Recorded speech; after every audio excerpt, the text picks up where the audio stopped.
Hello friends, welcome to the Exams Made Simple. So this is Prelims Booster Part 9 where we discuss important terms related to UPSC prelims and this would help you in 2023 exam और काफ़ी detail में discuss करते हैं तो obviously आपके mains के लिए भी काफ़ी ज़्यादा इंपॉर्टेंट है. Okay, and followed by the discussion we have some MCQ questions जिनका आप जवाब देने का ट्राई करें and I will tell you the answers. तो आप क्रॉस चेक कर सकते हैं where you stand and you can also tell me in the comment section. Fine.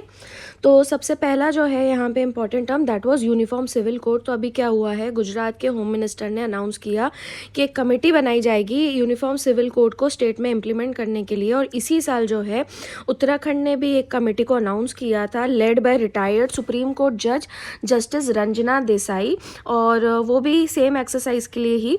Okay, तो led by justice Ranjana Desai in Uttarakhand. उसी तरीके से आसाम और हिमाचल प्रदेश जहाँ पे भी अभी बीजेपी का रूल है उन्होंने भी इस आइडिया को सपोर्ट किया है. तो जो कॉन्स्टिट्यूशन है उसमें यूनिफॉर्म सिविल कोड का जिक्र है in the DPSPs that is the directive principles of state. तो ये एक डिज़ायरेबल ऑब्जेक्टिव है but it is not justiciable. ठीक है ना. तो अगर आप नहीं करते तो you can be taken to the court. तो अब क्या मेन इंपॉर्टेंट चीज़ें इससे रिलेटेड देख लेते हैं. यूनिफॉर्म सिविल कोड क्या है, ये एक ऐसा लॉ रहेगा पूरी कंट्री के लिए जो कि सारी रिलीजियस कम्युनिटीज़ के लिए कॉमन रहेगा related to the personal matters. ठीक है, सिविल कोड की बात कर रहे हैं ना. तो सिविल लॉज जो होते हैं हर रिलीजन के नॉर्मली अलग होते हैं. तो ये सबके लिए कॉमन रहेगा related to like marriage, divorce, inheritance, adoption. तो इससे रिलेटेड आर्टिकल 44 है. प्लीज़ रिमेंबर आर्टिकल 44 में इसकी बात की हुई है of the Indian constitution. It says the state shall endeavour to secure a uniform civil code for the citizens throughout the territory of India.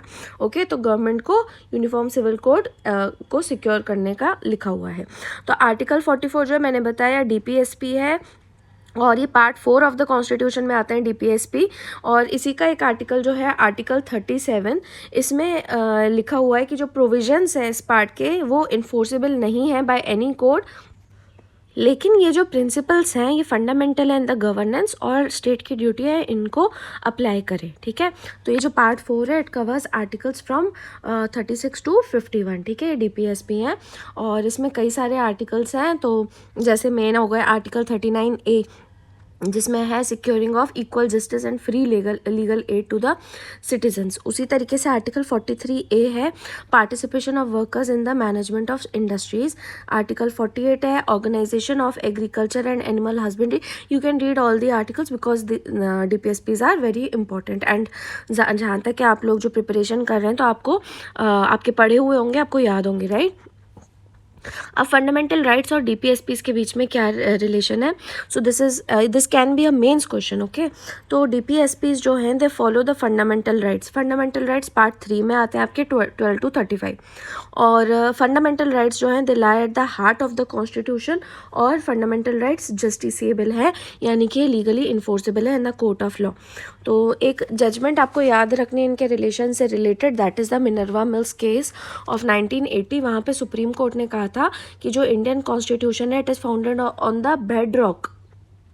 It is founded on the bed rock of the balance between part 3 and 4. तो 3 और 4 का जो एक bed rock है उसी के balance पे Indian constitution बना हुआ है. और इसीलिए एक को दूसरे के ऊपर प्राइमेसी देना कॉन्स्टिट्यूशन की हारमनी ख़राब करने जैसा है. ओके, और article 31C very important again. It says कि अगर कोई लॉ बनाया जाता है किसी भी DPSP को इम्प्लीमेंट करने के लिए तो उसको इस ग्राउंड पे चैलेंज नहीं किया जा सकता है कि वो फंडामेंटल राइट्स अंडर आर्टिकल 14 या 19 को वायलेट कर रहा है. ओके, तो अब अगला सवाल आता है कि यूनिफॉर्म सिविल कोड की बात करें तो क्या अभी कोई सिविल यूनिफॉर्मिटी नहीं है. तो ऐसा नहीं है कि कई जगहों पे ऑलरेडी यूनिफॉर्म है. For example Indian contract act हो गया, देन सिविल प्रोसीजर कोड हो गया, सेल ऑफ गुड्स एक्ट हो गया, ट्रांसफ़र ऑफ प्रॉपर्टी है, पार्टनरशिप एक्ट, एविडेंस एक्ट. ये सब सिविल लॉज हैं और इनमें यूनिफॉर्मिटी है. और लेकिन बात यह है कि स्टेट्स ने हर किसी ने अपने हिसाब से कई सारे अमेंडमेंट भी किए हुए हैं तो इसलिए भी डाइवर्सिटी थोड़ी है. और जो पर्सनल लॉज रिलीजन से रिलेटेड हैं वो तो ऑलरेडी मतलब खुद में भी डाइवर्स है. तो सारे हिंदूज़ भी अगर जैसे हैं तो वो भी एक लॉ से गवर्न नहीं है. उसी तरीके से सारे मुस्लिम्स या सारे क्रिश्चियंस भी नहीं हैं. और कई जगहों पे ब्रिटिश के जो ट्रेडिशंस हैं और पोर्चुगीज़ या फ्रेंच के जो ट्रेडिशंस रह गए हैं वो अभी भी कई जगहों पे ऑपरेटिव हैं। और नॉर्थ ईस्ट में 200 से ज़्यादा ट्राइब्स हैं जिनका खुद के कस्टमरी लॉज हैं। तो कॉन्स्टिट्यूशन जो है वहाँ के लोकल कस्टम्स को प्रोटेक्ट करता है और उसी तरीके से मेघालय और मिज़ोरम में भी ये प्रोटेक्शन दिया गया है। Fine. Next is about FCRA। तो क्या हुआ है, अभी होम मिनिस्ट्री ने जो है foreign contribution regulation act licence FCRA licence cancel किया है राजीव गांधी फाउंडेशन और राजीव गांधी चैरिटेबल ट्रस्ट का, जो कि दोनों एसोसिएटेड हैं with the Nehru Gandhi family. और इसमें मतलब ये है कि इन्होंने एक्ट को वायलेट किया था। तो खैर हमको इसकी आर्ग्यूमेंट में नहीं जाना है, हमको मेन अपने काम की चीज़ें देखनी है। तो ये लॉ क्या है ऑन फॉरेन फंड्स, तो FCRA जो है ये फॉरेन कंट्रीब्यूशन रेगुलेशन एक्ट, ये ही रेगुलेट करता है एक्सेप्टेंस एंड यूटिलाइजेशन। तो जो फॉरेन कंट्रीब्यूशन आएगा यहाँ के लोगों या यहाँ के एसोसिएशंस के लिए, उसको एक्सेप्ट करना है, कैसे यूटिलाइज करना है, उसको रेगुलेट करता है। और साथ में अगर कोई एक्टिविटी नेशनल इंटरेस्ट के डेट्रीमेंट करने के लिए है तो फिर ऐसा फंड को वो प्रोहिबिट भी करता है। और इस लॉ को इनेक्ट किया गया था इमरजेंसी के टाइम पे 1976, जब ये बातें हो रही थी कि जो फॉरेन पावर्स हैं वो इंडिया के इंटरनल अफेयर्स में इंटरफेयर कर रहे हैं और इसी तरीके से मतलब इंडिपेंडेंट ऑर्गेनाइजेशंस को फंडिंग वगैरह देके। और ये बात मतलब पार्लियामेंट में 1969 से ही हो रही थी। तो ये एक तरीके से जितने भी फॉरेन डोनेशंस आते हैं उनको रेगुलेट करता है ताकि वो मतलब हमारी जो कंट्री की वैल्यूज़ हैं उनके साथ कंसिस्टेंट रहे। और इसको अमेंड किया गया था 2010 में और अभी फिर 2020 में भी किया गया है, जिसमें गवर्नमेंट को काफ़ी ज़्यादा कंट्रोल और स्क्रूटनी दे दी गई है कि जो फंड्स आ रहे हैं उसकी रिसीट और यूटिलाइजेशन के ऊपर। ओके, इस एक्ट के बारे में कुछ चीज़ें देख लेते हैं, इसके प्रोविजंस क्या हैं। तो पहली बात तो इसमें हर इंसान या NGO जो भी फॉरेन डोनेशंस लेना चाहता है उसको रजिस्टर खुद को करना ज़रूरी है। और साथ में एक बैंक अकाउंट आपको खोलना होगा इन SBI दिल्ली, जहाँ पे आपके फॉरेन फंड्स का रिसीव आप कर सको और जिस पर्पज़ के लिए आपने बताया है उसी के लिए उसको यूटिलाइज कर सको। और इसमें आपको एनुअल रिटर्न्स भी फाइल करने होते हैं और ये जो आपको फंड्स दिए जा रहे हैं आप उसको दूसरे NGO को ट्रांसफ़र नहीं कर सकते हैं। और इसके अलावा कौन नहीं ले सकता है फॉरेन फंड्स, तो जैसे इलेक्शंस के टाइम पे कैंडिडेट्स नहीं ले सकते, जर्नलिस्ट या फिर न्यूज़पेपर और मीडिया ब्रॉडकास्ट कंपनीज़ नहीं ले सकती, जजेस और गवर्नमेंट सर्वेंट्स नहीं ले सकते हैं। उसके बाद में फिर मेंबर्स ऑफ लेजिस्लेचर या फिर पॉलिटिकल पार्टीज़ उसके ऑफिस बेयरर्स या फिर जो ऑर्गेनाइजेशंस पॉलिटिकल नेचर के हैं वो सब को अलाउड नहीं है फॉरेन फंड्स को लेना। तो इसके अंडर रजिस्ट्रेशन कैसे होता है, तो जो NGOs हैं उनको ऑनलाइन अप्लाई करना पड़ता है और उनका एक definite cultural, economic, educational, religious और सोशल प्रोग्राम होना चाहिए और उसी के लिए उनको दिया जाएगा। और एक बार आप अप्लाई कर देते हो तो फिर इंटेलिजेंस ब्यूरो जो है MHA के अंडर इंक्वायरी करता है और उस एप्लीकेंट के एंटीसीडेंट्स यानी कि वही आपका पूरा बैकग्राउंड चेक वगैरह करेगा और उसके बाद में उस एप्लीकेशन को प्रोसेस करता है। और MHA को उस एप्लीकेशन को 90 दिन के अंदर अप्रूव या रिजेक्ट करना होता है, वरना आपको बताना होगा NGO को कि आपने क्यों नहीं इसको अप्रूव या रिजेक्ट किया। और एक बार यदि आपको ग्रांट हो जाता है रजिस्ट्रेशन तो वो 5 साल तक वैलिड रहता है। और लेकिन जैसे ही एक्सपायरी हो उसके 6 महीने के अंदर अंदर आपको रिन्यू करना होता है और अगर आप रिन्यू नहीं करते हो तो आपका रजिस्ट्रेशन एक्सपायर हो जाता है। अच्छा, क्या अप्रूवल जो है वो कैंसिल हो सकता है, तो ये गवर्नमेंट के पास में इसका राइट है कि वो किसी भी NGO का FCRA रजिस्ट्रेशन कैंसिल कर सकते हैं, जैसे अभी इन्होंने किया है, अगर वो वायलेट करता है एक्ट को। और इसमें कई सारे रीजंस होते हैं सेंट्रल गवर्नमेंट के ओपिनियन में, जैसे अगर उनको लगे कि पब्लिक इंटरेस्ट में उस किसी को कैंसिल करना। और एक बार अगर कैंसिल हो जाता है रजिस्ट्रेशन तो आप 3 साल तक उसको फिर से रजिस्टर नहीं कर सकते हो, लेकिन जो भी इस तरीके के ऑर्डर्स होते हैं गवर्नमेंट के उसको हाई कोर्ट में आप चैलेंज कर सकते हो। Third important term is related to satellite phones. तो अभी क्या हुआ है कि एक सीनियर एग्जीक्यूटिव पकड़ा गया है पुलिस द्वारा, सऊदी अरामको जो ऑयल कंपनी है सऊदी अरेबिया की उसका था ये, और उसके पास में अनऑथराइज सैटेलाइट फ़ोन मिला है। तो इसमें कुछ चीज़ें देख लेते हैं। पहली बात तो क्या उसको कैरी करना गलत है, तो इंडिया में ये लीगल नहीं है आपके पास जब तक परमिशन नहीं है, और ख़ासकर जो बाहर से लोग आते हैं उनको कहा जाता है कि आप बिना परमिशन के सैटेलाइट फ़ोन कैरी ना करें। और ख़ासकर ये जो मतलब रिस्ट्रिक्शंस हैं इनको टाइटन किया गया था आफ्टर नवंबर 2008 के जो मुंबई अटैक्स हुए थे बाय पाकिस्तानी टेररिस्ट, और वो लोग इन डिवाइसेस का यूज़ कर रहे थे लश्कर तैयबा हैंडलर्स के साथ टच में रहने के लिए, और उसके बाद से और ज़्यादा रिस्ट्रिक्शंस बढ़ गए। तो अब ये रूल्स क्या कहते हैं, कुछ मतलब एक्चुअली में जो इनको अरेस्ट किया गया है सैटेलाइट फ़ोन से रिलेटेड कुछ रूल्स हैं इंडियन टेलीग्राफ एक्ट और इंडियन वायरलेस टेलीग्राफी एक्ट में, तो इसके बारे में देख लेते हैं। तो सबसे पहले तो जो इंडियन वायरलेस टेलीग्राफी एक्ट है ये 1933 का है। इसका सेक्शन 6 कहता है कि कोई भी वायरलेस टेलीग्राफी अपैरेटस को रखना इलीगल है other than a wireless transmitter, ठीक है, in contravention to the provisions of section 3। और सेक्शन 3 क्या बोलता है कि कोई भी इंसान जो है वायरलेस टेलीग्राफी अपैरेटस नहीं रखेगा जब तक उसके पास लाइसेंस नहीं है, एक्सेप्ट अंडर सेक्शन 4। और सेक्शन 4 तो देखो 3 ही इसके सेक्शंस हैं, ये आप 3 सेक्शंस याद रख सकते हो। इसका सेक्शन 4 कहता है कि इसमें सेंट्रल गवर्नमेंट के पास में पावर है कि वो रूल्स बना सकते हैं किसी भी इंसान को एग्जेम्प्ट करने के लिए from the provisions of this act, तो कुछ कंडीशंस में एग्जेम्प्ट भी किया जा सकता है। इसके अलावा जो डिपार्टमेंट ऑफ टेलीकम्युनिकेशन है उसकी वेबसाइट पे भी नोटिफिकेशन है कि सैटेलाइट फ़ोन्स कब परमिटेड हैं। पहली बात तो आपके पास परमिशन होनी चाहिए डिपार्टमेंट ऑफ टेलीकम्युनिकेशन की, या फिर उनका एनओसी होना चाहिए, और अगर मतलब बीएसएनएल ने अगर प्रोविज़न किया तो इसके लिए बीएसएनएल को भी पावर दिया गया है। और जो मतलब इंडियन एम्बेसी की वेबसाइट्स हैं अलग अलग कंट्रीज़ में, उसमें भी नोटिफिकेशंस हैं कि थुराया या इरीडियम सैटेलाइट फ़ोन्स जो हैं वो अनऑथराइज्ड हैं, इलीगल हैं इंडिया में। और कोई भी अगर पैसेंजर जो लेके जाएगा वो अगर पकड़ा गया तो उसको कस्टम्स को डिक्लेयर करना पड़ेगा और अपना जो परमिशन है वो भी उसको शो करना पड़ेगा। और यदि आप अनऑथराइज्ड कैरी करते हो तो फिर उसको इंडियन लॉ के मुताबिक प्रोसिक्यूट किया जाएगा, और जितने भी ऐसे अनऑथराइज सेट्स मिलेंगे उनको इंडिया की जो लॉ एनफोर्समेंट एजेंसीज हैं वो सीज कर लेंगी। तो अभी वही किया है। अब सैटेलाइट फ़ोन कैसे काम करता है, तो एक्चुअली में सैटेलाइट कनेक्टिविटी जो है वो सैटेलाइट्स पे रिलाई करती है।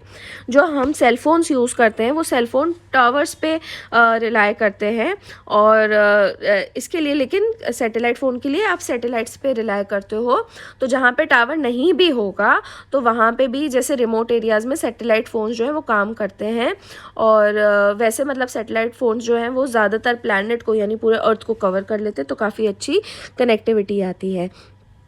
तो क्या आप अपने लिए सैटेलाइट फ़ोन ले सकते हो, तो थ्योरेटिकली तो आप ले सकते हो अगर लॉ प्रोवाइड करता है, पर उसके लिए वही है कि अगर परमिशन है तो आपको लेनी होगी। और अगर आप जैसे इंडिया में यूज़ करना चाहते हो तो एक ऑथराइज्ड डिस्ट्रीब्यूटर से ही ले सकते हो। और अगर आपको वही है कि ज़रूरत है तभी आपको लेना चाहिए। क्यों, इसका रीज़न भी बता देती हूँ, क्योंकि ये काफ़ी ज़्यादा एक्सपेंसिव होता है as compared to regular cell phones, और इसका जो कॉस्ट होता है वो करीब $1000 या उससे ज़्यादा होता है, और हर साल के जो या मंथली प्लान्स होते हैं वो हंड्रेड्स ऑफ डॉलर के होते हैं, और टॉक टाइम भी लिमिटेड होता है। तो वही है कि बहुत खर्चा हो जाता है। तो जो मतलब लोग या कंपनी इनको यूज़ करते भी हैं तो वो जनरली इसको रेंट करते हैं, ठीक है, रेंट पे लेते हैं। मतलब जैसे अगर वेकेशन पे जा रहे हैं तो कुछ दिन के लिए ऐसे ले लिया है इस तरीके से। और जो सैटेलाइट कनेक्टिविटी प्रोवाइडर है उसके एग्जांपल यहाँ पे दिए हुए हैं, जैसे Iridium, Inmarsat, Thuraya and Globalstar. और हर सैटेलाइट फ़ोन जो है वो एक स्पेसिफिक प्रोवाइडर के लिए काम करता है। तो जैसे थुराया फ़ोन है तो वो इरिडियम नेटवर्क पे काम नहीं करेगा। फाइन।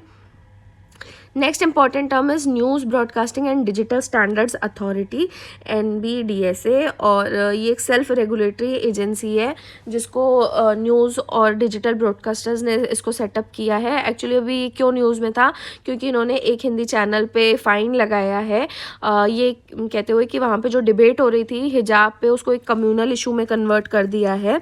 और इनके अकॉर्डिंग ये जो प्रिंसिपल्स होते हैं न्यूज़ और इसके न्यूज़ ब्रॉडकास्टिंग के related to impartiality, neutrality, fairness and good taste and decency, इन सबको वायलेट किया है।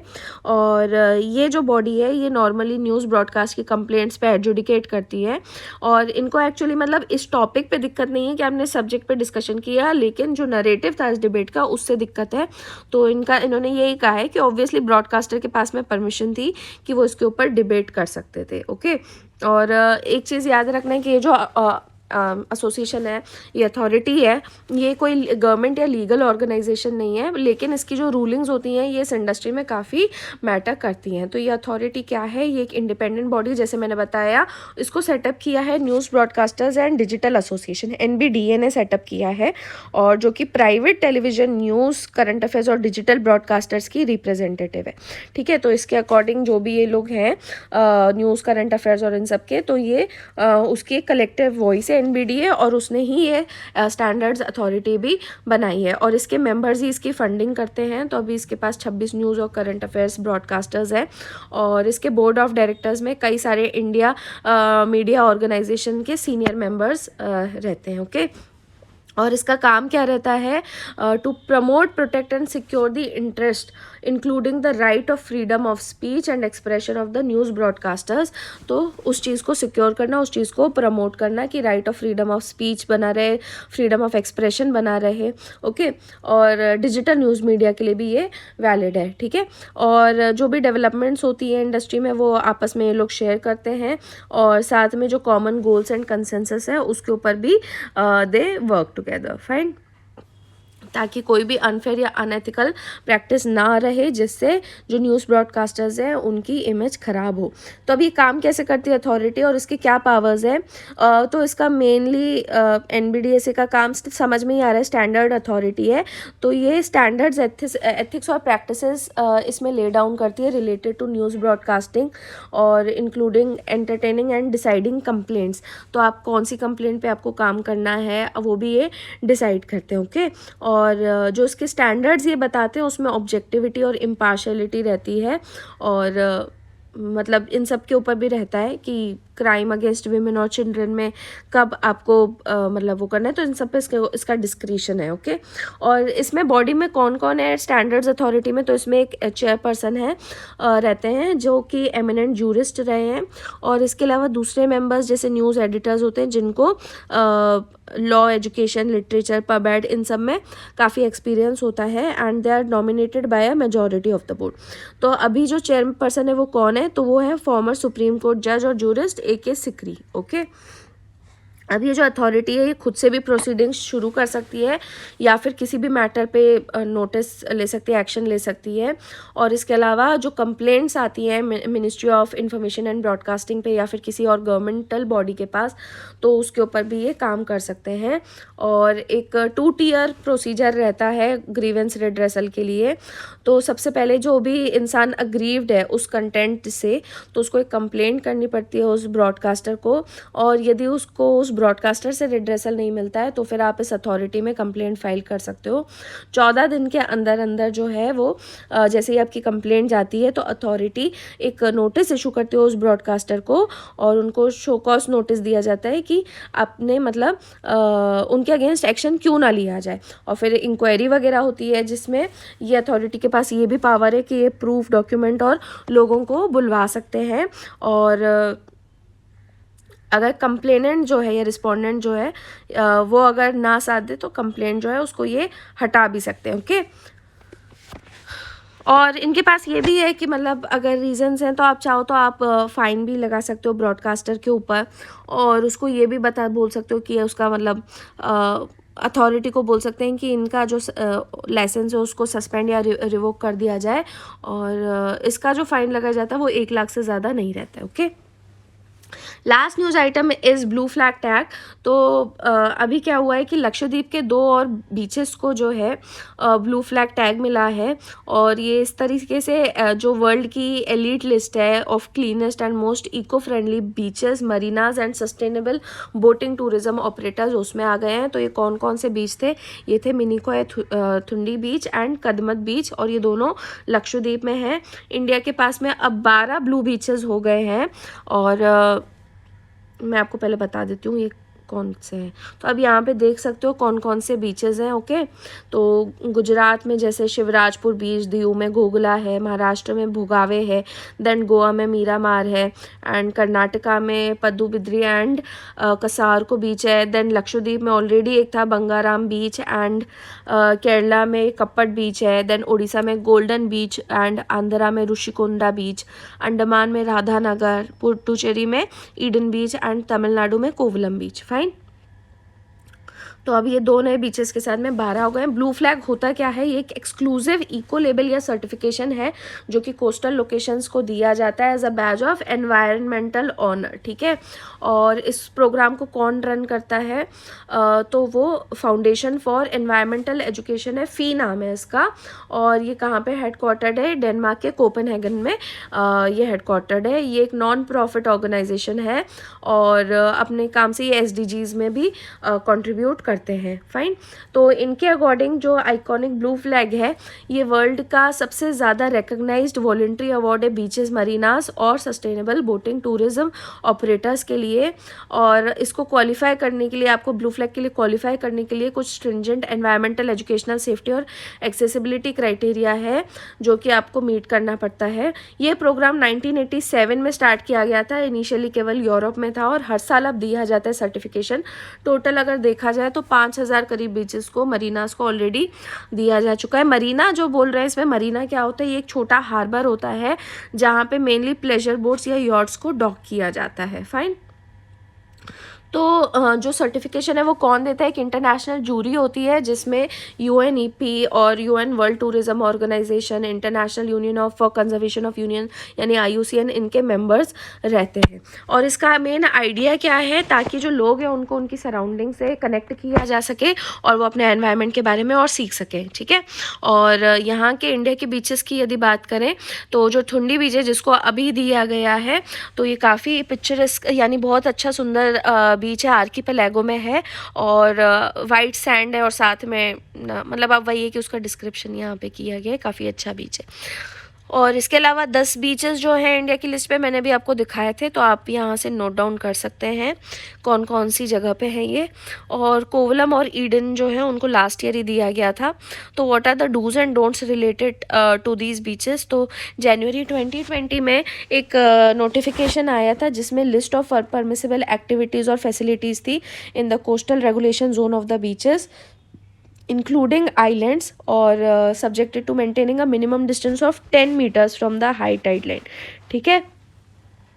तो ये लिस्ट ऑफ एक्टिविटीज़ वगैरह हैं, लेकिन कहाँ तक हैं, 10 metres from the high tide line के पीछे तक हैं, ओके। और ये मतलब गाइडलाइंस जो हैं ब्लू फ्लैग सर्टिफिकेशन के लिए ही हैं। तो इसमें क्या क्या चीज़ें जैसे इन्होंने बताई हुई थी कि portable toilet blocks, change room, shower panel, solid waste management, solar power plant, purified drinking water facility और बीच एक्सेस पाथवेज, ये सारी चीज़ें आप यहाँ से देख सकते हैं। सेफ्टी वॉच टावर्स हो गया, इंफॉर्मेशन बोर्ड्स, है ना, ये सारी चीज़ें यहाँ पे होनी चाहिए। तो ये फैसिलिटीज़ इन एरियाज़ में हो सकती है फॉर ब्लू फ्लैग सर्टिफिकेशन। और इस नोटिफिकेशन में ये भी कहा था कि ये जो फैसिलिटीज़ हैं इनको एग्जेम्प्ट किया जाएगा प्रायर क्लियरेंस से under the provisions of CRZ notification, island protection zone notification और आइलैंड कोस्टल जोन नोटिफिकेशंस, ठीक है। तो आप है ना ब्रीफली इन नोटिफिकेशंस के बारे में पढ़ भी सकते हैं। CRZ notifications are very important, fine. So let's move on to MCQs. Try answering them. I'll tell you the answers side by side. Okay, पहला जो MCQ है तो वो UCC यानी यूनिफॉर्म सिविल कोड से रिलेटेड है। तो ये कौन से आर्टिकल में आता है, सिंपल सा क्वेश्चन है, 14, 28, 32 या 44। You can pause and write the answer. I'll tell you the answer. So answer is D, article 44. Next statement, next question है कि आपको incorrect option बताना है, कौन सा है। स्टेटमेंट दिए गए हैं यहाँ पे। FCRA रजिस्ट्रेशन जो हैं वो इंडिविजुअल्स को दी जाती हैं जिनका definite educational, cultural, economic, educational, religious और सोशल प्रोग्राम होते हैं। एक बार दी जाने के बाद ये 5 साल तक वैलिड होती है। इसको मिनिस्ट्री ऑफ फाइनेंस इम्प्लीमेंट करती है। And last statement is it bars public servants from receiving foreign contributions. Very easy. So the answer is C. Okay, कौन implement करता है? You can tell me. MHA, right? Iridium, Inmarsat, Thuraya और Global Star किससे related है? Again very easy. तो वही है कि आप पूरा डिस्कशन पढ़ो तो आपको इजीली आप आंसर कर सकते हो। So the answer is C. Next question is related to NBDSA। तो पहला स्टेटमेंट कहता है ये इंडिपेंडेंट बॉडी है सेटअप बाय NBDA। सेकंड कहता है कि it is funded entirely by ministry of information and broadcasting. तो स्टेटमेंट बताने कौन से सही है, only one, only two, both या neither. So answer is B, only two is funded entirely. ये इनकरेक्ट, ओके, आपको नॉट ट्रू बताना था। लास्ट क्वेश्चन है कि इनमें से कौन से statements again not true with respect to the blue flag programme. तो पहला स्टेटमेंट है कि इसको कोपेनहेगन डेनमार्क हेडक्वार्टर जो फाउंडेशन फॉर एनवायरमेंटल एजुकेशन है वो रन करता है। सेकंड स्टेटमेंट है इंडिया के पास अब 12 ब्लू बीचेस हैं। थर्ड स्टेटमेंट है कि इसका मेन एम है लोगों को कनेक्ट करना अपने सराउंडिंग से और एनवायरनमेंट से। लास्ट स्टेटमेंट है कि जो 2 नए बीचेस हैं जिनको मिला है वो है Minicoy Thundi beach and Kadmat beach, both in Andaman and Nicobar islands. So again very easy, answer is D. कहाँ के ये दोनों बीचेस? लक्षद्वीप के। Okay, so that was all. अगर अच्छा लगा तो प्लीज़ लाइक करें एंड शेयर करें, and you can comment also in the comment section, and thanks for watching and have a nice